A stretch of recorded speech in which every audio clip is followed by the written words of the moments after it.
Greetings, Internet. I'm John Bailey, the Popcorn Junkie, and this is what I saw this week.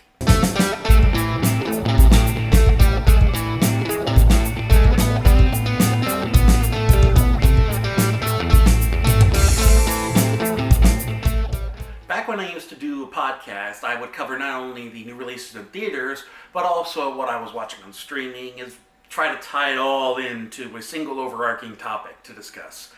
In lieu of those other two parts, let's just focus on what's new that came out. So, here's what's new that came out. Strap in. Yes, ma'am. Honestly, this is the best start to a new year since I've started reviewing movies. January is usually a dumping ground month, especially the first weekend. Most people are spent from the holiday season, and depending on where you live, you're snowed in and can't go to the movies anyway. Not to mention that a lot of the big releases from the end of the previous year are still dominating the box office, so studios will take this time of the year to dump out the stuff they don't believe in. Stuff that they didn't expect to succeed anyway, but they just had to release it out of obligation. Of course, Perfect Settlement decided to throw a monkey wrench into the release schedule. I finished! In any case, I like to go by the Wikipedia article, American Film in X Year, for a release schedule. And according to that, for 2021, the first film to be released was Shadow in the Cloud.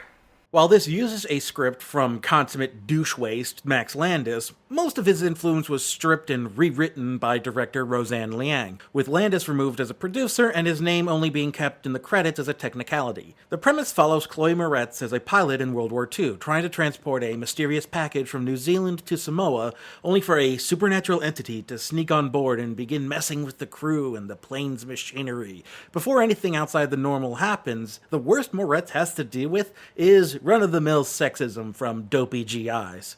So between who was attached and the fact that it's the first release of 2021, you'd probably expect a garbage fire, right? I mean, they wouldn't release it now if they had any faith in it. And, I don't know about that, but I still liked it. I will admit it has some pretty major issues. Moretz carries most of the movie fine enough, but there are points by the second act that she begins struggling with being the main focus on screen, especially as the mystery around her package begins to unravel. The actual revelation is kind of weak as well, though I won't spoil it because I actually recommend people check this movie out. Granted, it's best to keep your expectations low. I mean, this is an exploitation movie through and through, so your mileage will vary. While the insanity of exploitation doesn't come in until the third act, it is a pure B-grade movie overall. That isn't to say it's a bad thing, just that don't try to view this movie as the type that's trying to win awards in the upcoming months. As for a B-movie, it is a good B-movie that starts off as a great bottle film as we focus solely on Moretz being kept in a gunner's seat while interacting with the men by radio. Her initial dealing with the gremlin that snuck on board is seen as her being hysterical and not being fit to fly with the big boys. But as things go on, she proves herself only for some of the men to keep treating her as basically a stowaway with no business being on their plane. Then, once she gets free of the gunner seat, the crazy just hits the fan and goes everywhere. I'm not too familiar with Liang's work, but based on this, I think she's capable of doing straight action or even some light melodrama or even some full-on drama. She's a very capable director, and I hope nothing but the best for her. And I hope we never have to speak of Max Landis again after this moment, but I know we aren't that lucky. So, please report to security. It's a new dawn, it's a new... Jesus, the movies about the pandemic are starting to roll in. One of the worst movies from 2020 that I managed to avoid was the Michael Bay-produced Songbird, which played into the idea that this whole thing we're going through is just a way for the government to become a totalitarian regime and take away your freedoms.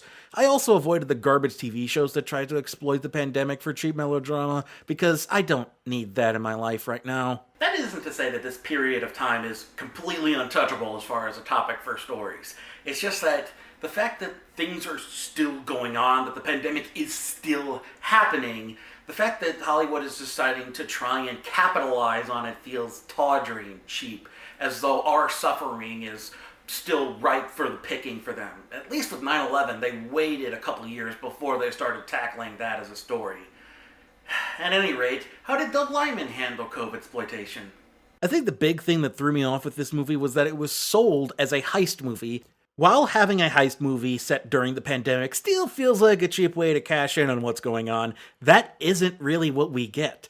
The idea for a heist doesn't even come into play until an hour into the movie. Half of this movie is just Anne Hathaway and Chiwetel Ejiofor with cabin fever because their exes stuck in lockdown together. There's a bunch of Zoom calls with other celebrities, and then a couple times Chiwetel Ejiofor goes onto the street to shout poetry because he's a pretentious git. I think that was my big takeaway from this whole experience. This was an exercise in complete pretension. The term pretentious often gets thrown about in reviews and criticism, so I try not to use it except as a single descriptor of the movie. And that description is about how much goes into the writing that doesn't pay off in the story. For instance, Christopher Nolan and Aaron Sorkin movies are great examples of this. Nolan's writing is usually in the plot, with things like Interstellar and his last movie Tenet, while Sorkin's overwriting is all in the dialogue, as though everything has to be written like Shakespeare, even though none of his plots are Shakespearean. That's how I would describe this movie. It's a pretentious story that tries to use the backdrop of the pandemic to give it more gravitas than it deserves. That isn't to say that it's not acknowledging the kinds of things people are going through during this period of time. It's just that the way it's tackling them is completely hollow and toothless. The only real commentary on how the lockdowns have affected people comes from the cameos and supporting characters, and it's mostly about losing jobs. There's no real mention of people dying, there's no real effort to show just how serious the situation is, it's all treated as an inconvenience. Then, when the actual heist story comes into play, it's nothing elaborate. We don't even get some Ocean-style breakdown of the heist. It's all handled so poorly. If you want to sell this as a heist movie, at least give us a decent heist. Sadly, I don't see COVID-exploitation ending anytime soon in Hollywood. I know he's not the best actor, but man, Anthony Mackie is so much better than this movie. I mentioned in one of my 2020 recap videos that Netflix has essentially become the new direct-to-video marketplace. While they started off fairly respectable, and they do still have good content on their service, their need to pad out their catalog with anything they can get their hands on, regardless of quality, leaves a lot of garbage on their service. And their latest release feels like something you'd find buried in the new release wall at Blockbuster and question where it came from, because you sure as hell didn't see it in theaters. Starring Anthony Mackie, Outside the Wire attempts to try and tackle the topics of American military intervention and the rise of drone warfare. But the screenwriters are never quite able to tackle the nuance of the situation because it's still a dumb action movie that has to make the American military the hero no matter what. The people actually raising the issue of the American military intervening in global politics and how drone warfare makes mass murder much more hands-off are ultimately the villains of the story, so we're still forced to side with the American military in the end. On top of that, the protagonist, played by Damson Idris from the FX series Snowfall, is talked about as this outside-the-box thinker who's being held back by the chain of command, but Idris feels like they just pulled him off the street and told him he was in a movie, and is vastly outclassed by Mackie as an actor. He plays the character like he has no idea what he's doing, and willingly defies the chain of command because he thinks he knows better, but the movie doesn't back him up there, as there's no reason for him to disobey the orders. And his whole reason for teaming up with Mackie is in lieu of a court-martial, except there's no reason why he wouldn't just be court-martialed. That isn't to say this movie's entirely awful. I mean, the robot effects are pretty good.